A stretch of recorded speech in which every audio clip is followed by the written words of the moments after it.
Now, Helder, 1958, he proposed that humans have two motives, so in relation of oneself to the world.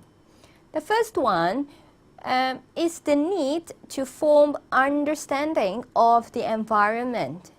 Now, for example, let's say someone suffers from a coma, just woke up after 3 years on a hospital bed. So the first question the person would ask is usually, where am I? Where am I? And then, why am I here? Okay? So there's a Carl XY program. It's about a young boy who doesn't have a belly button. So he would ask himself, where did I come from? Or people with amnesia, or people who woke up from coma. Now, there's also the second need to control how people are going to behave. I mean, in this general world, we are very concerned when everything is very uncertain. We would always hope that we could control something.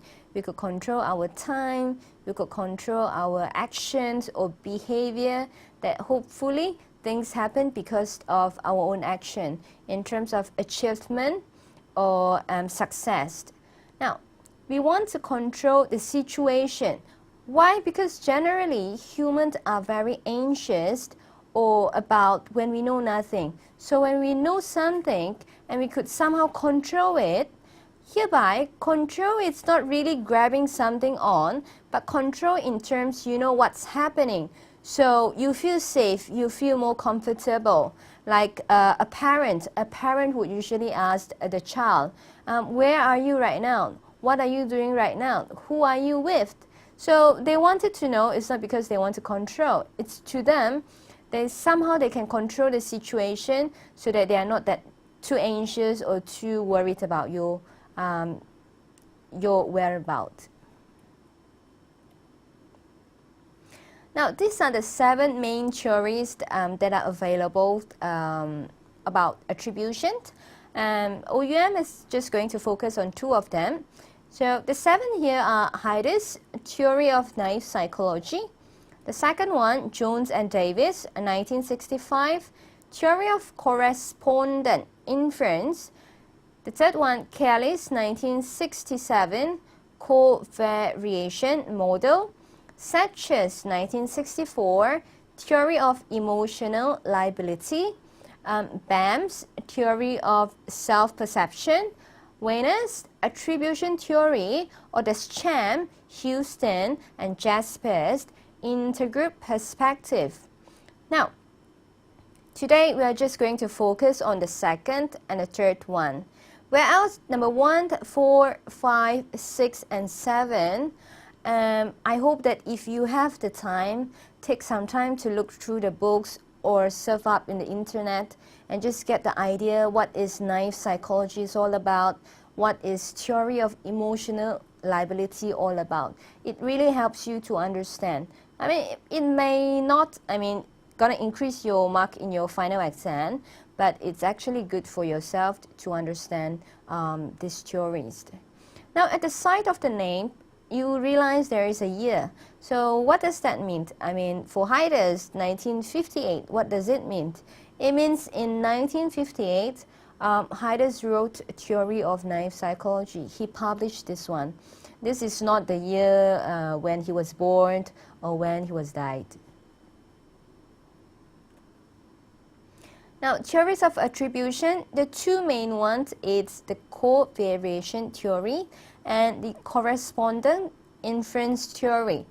Now, you would see that there's arrows going down, but this is not A becoming B and B becoming C and C becoming D. It's actually 3 of them.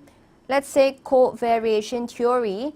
It is the first part we look on the consensus, and then the second part we look at the consistency, and the third part we look at distinctiveness. And for correspondent inference theory, the first one we'll look at internal attribution, and the second one is external attribution. Now, covariation theory, it was developed by Kelley in 1967. Is it a long time ago? It is, but I mean, time has evolved and new theories have come to support this theory, or some other theories have come up to, to make it better. Now, Kelley's proposed that people assign the cause of behavior to the factors that covariate most closely with the behavior. So the focus hereby is that you and I, we look a lot on the behavior of the person, and we look not much on the situation actually. Now, in making attribution, we should look for factors that are present when the behavior occurs and factors that are absent when the behavior doesn't occur. So now this is selective. So when something happens, we look at factors that has connection to the event. Let's say accident. When we talk about accident, you won't talk about the school grade because it is not related. But you might talk about how many hours did the person sleep because it's related to the accident. Or you might talk about whether the person is using handphone. Now, the three main ideas hereby in covariation theory. The first one is consistency. Consistency, it means, is it consistent? Is it always the same across time? Does the person always come late? Or is it just the first time? The second one is distinctiveness. Distinctive means it's it stands out. I mean, for this particular event, is it just for this particular event, or is it happen to the same other events? And the third one is the consensus. Consensus hereby means in relation to other people around you. I mean, is it same with other people as well? I mean, let's say for passing up your assignments. Let's say there's one girl, she couldn't pass up her assignment on time. So consensus will look at, does other people manage to pass up the assignment on time? Now, hereby, we'll go through some of the definitions so that you understand more of the terms. Because if you don't understand the terms, it's very hard to go on. Now, the first one is the consensus.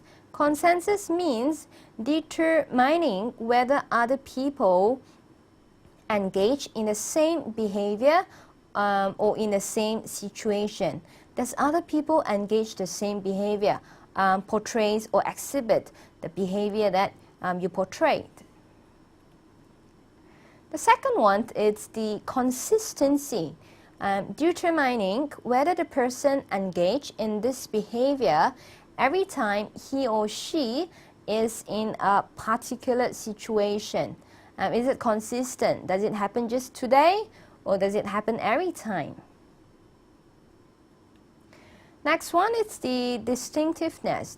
Now, determining how differently the person behaves in one situation when compared to other situation. For distinctiveness, this one, it looks at the person himself, not in relation with other people, but this person, does it happen just on the assignment or the project? Does the person exhibit the same attitude or the same behavior towards the two situations?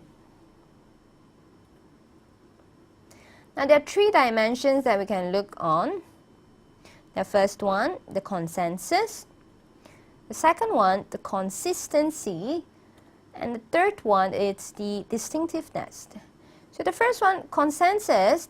Now, does everyone have the same problem or issue or the mark? Now, if it's high, it means it's external attribution. How do I say that? Meaning, if everyone have the same problem, they couldn't pass up their assignment on time. Meaning, the problem, it's not, mostly it's 90% to 100%. It's not because of the person, it's because of the situation, or there might be a festival or a holiday that most of them, they couldn't pass up their assignment online. So this is what we call by external attribution. We attribute it externally. We attribute to other situation because of holiday, or different things, or because of there's a voting process going on.